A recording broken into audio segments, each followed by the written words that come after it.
Good morning all. So till now we have studied elements in the long form of periodic table have been divided into 4 blocks.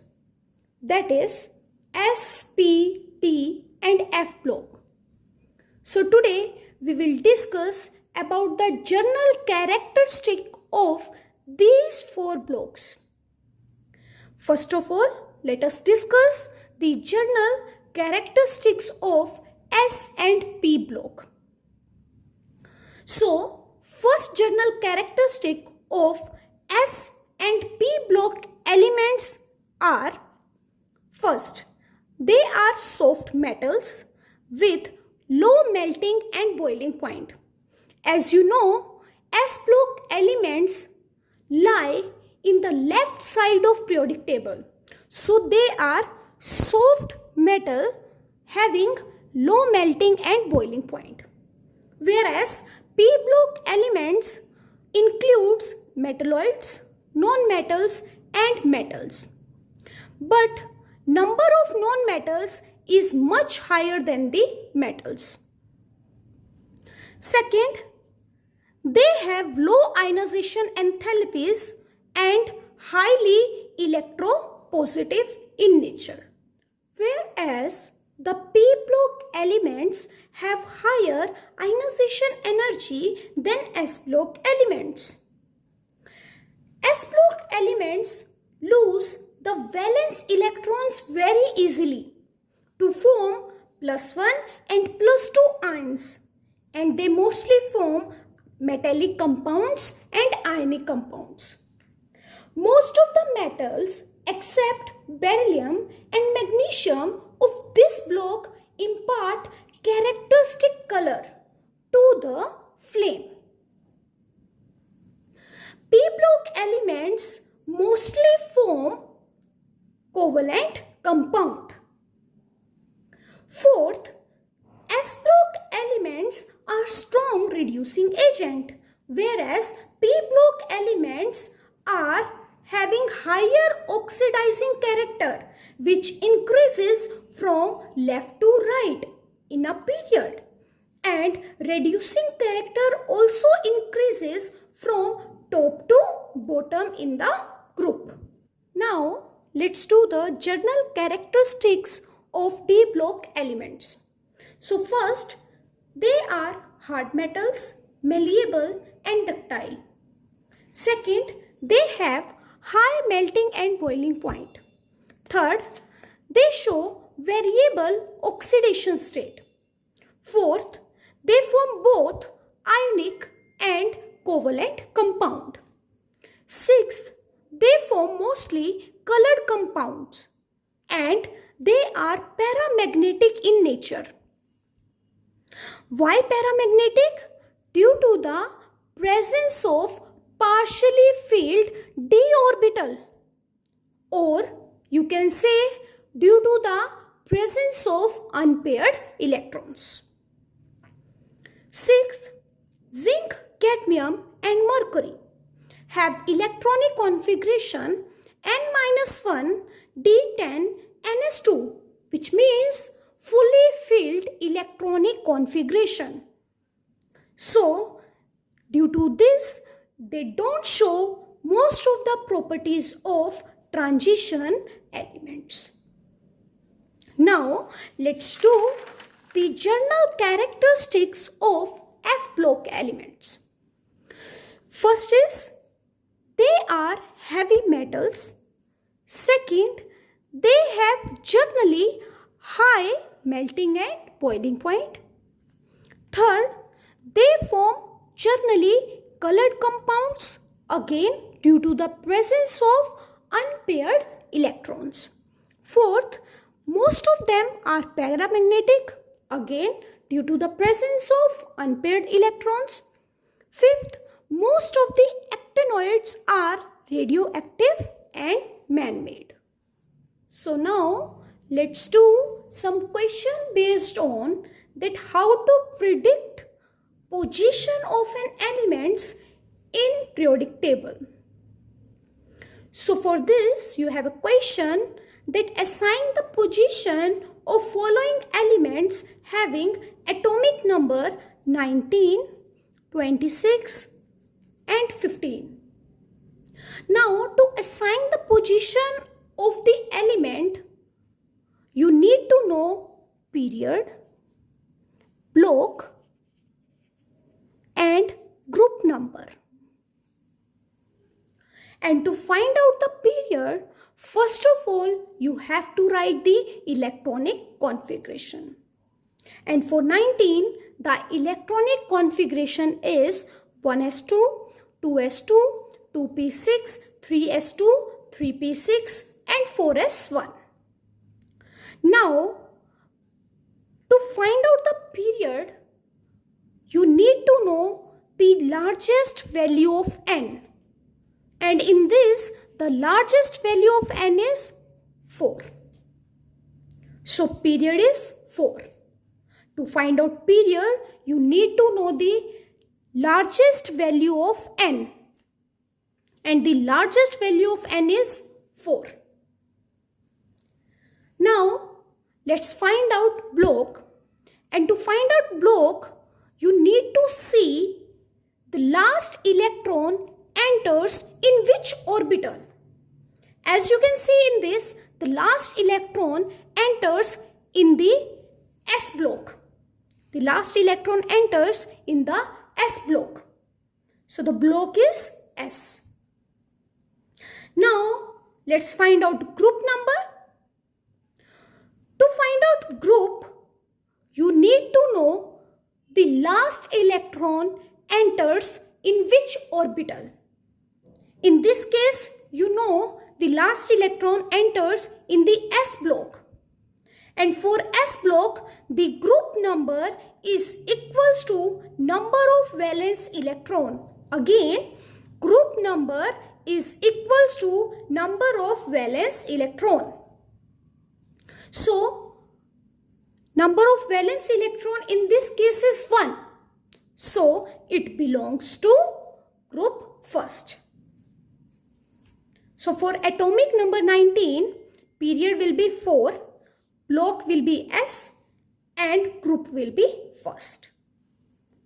Now, for 26, again, first of all, you will write the electronic configuration, that is 1s2, 2s2, 2p6, 3s2, 3p6, 4s2, 3d6.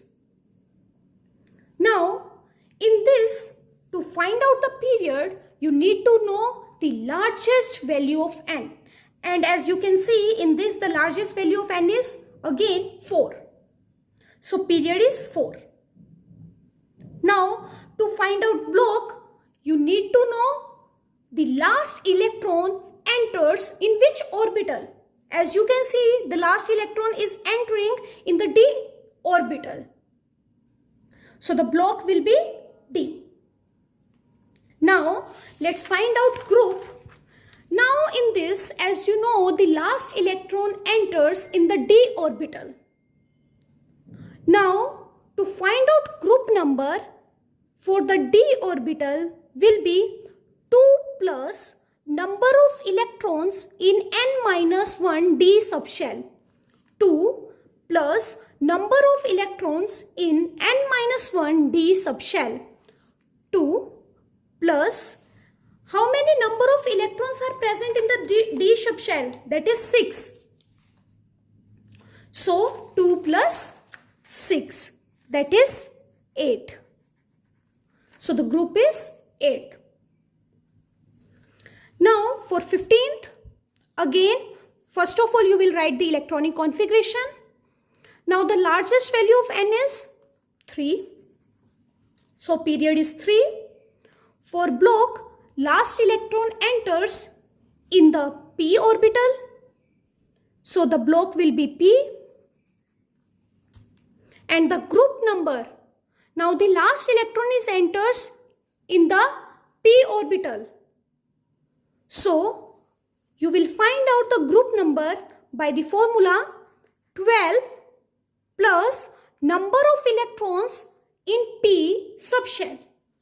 12 plus number of electron in p subshell. So, 12 plus number of electron in p subshell is 3, that is 15th. So for this, the period is 3, block is P, and the group is 15th. Next question is, assign the position of the element having electronic configuration n-1, d1, and s2. For this, n is equals to 4. So now let's put the value of n in this. Then it will be 4 minus 1 d1, 4 s2. That means 3d1, 4s2. Or you can write 4s2, 3d1. Now to find out period in this, you need to know the largest value of n, and the largest value of n is 4. So period is 4. Now to find out block, let's see in which orbital the last electron is entering. As you can see, the last electron is entering in the d orbital. So the block is d. If the block is d, then the group number is equals to 2 plus number of electrons in n-1 d subshell. So 2 plus number of electron in n-1 d subshell is 1. So the group number is 3. Second is ns2 np4, and for this n is equals to 3. Now let's put value of n, that is 3s2 3p4. Now to find out period, let's see the largest value of n, and the largest value of n is 3, so the period is 3. To find out block, let's see the last electron is entering in which orbital, that is p. So the block is p. Now as you can see, the last electron is entering into the p orbital, so the group number will be 12 plus number of electrons present in the p subshell. That is 12 plus number of electrons present in the p subshell is 4. So it will be 16. So the group is 16. Period is 3, block is P, and the group number is 16. Now let's do one more question, that is predict the periods and blocks to which each of the following elements belong. So the first is aluminium, second is chromium, and third is sodium. For aluminium, the atomic number is 13. First of all, we will write the electronic configuration, that is 1s2, 2s2, 2p6, 3s2, 3p1. Now to find out period, the largest value of n is 3. So the period is 3, and the last electron enters in the p orbital, so the block is p. For chromium, the atomic number is 24, and the electronic configuration is 1s2, 2s2, 2p6, 3s2, 3p6, 4s1, and 3d5. The largest value of n in this case is 4. So the period is 4, but the last electron enters in the d orbital. So the block is d. For sodium, the atomic number is 11, and the electronic configuration is 1s2, 2s2, 2p6, 3s1. For this, the period is 3 because the largest value of n is 3 in this case. So period is 3, and the block is s because in this case the last electron entering in the s block. I hope you have understood this topic.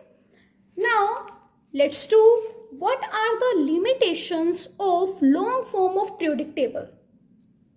First limitation of long periodic table is position of hydrogen is not clear. Second, F block elements are not given any proper position in main body of periodic table. So there are only two limitations of long form of periodic table. That's all for today. Have a nice day ahead.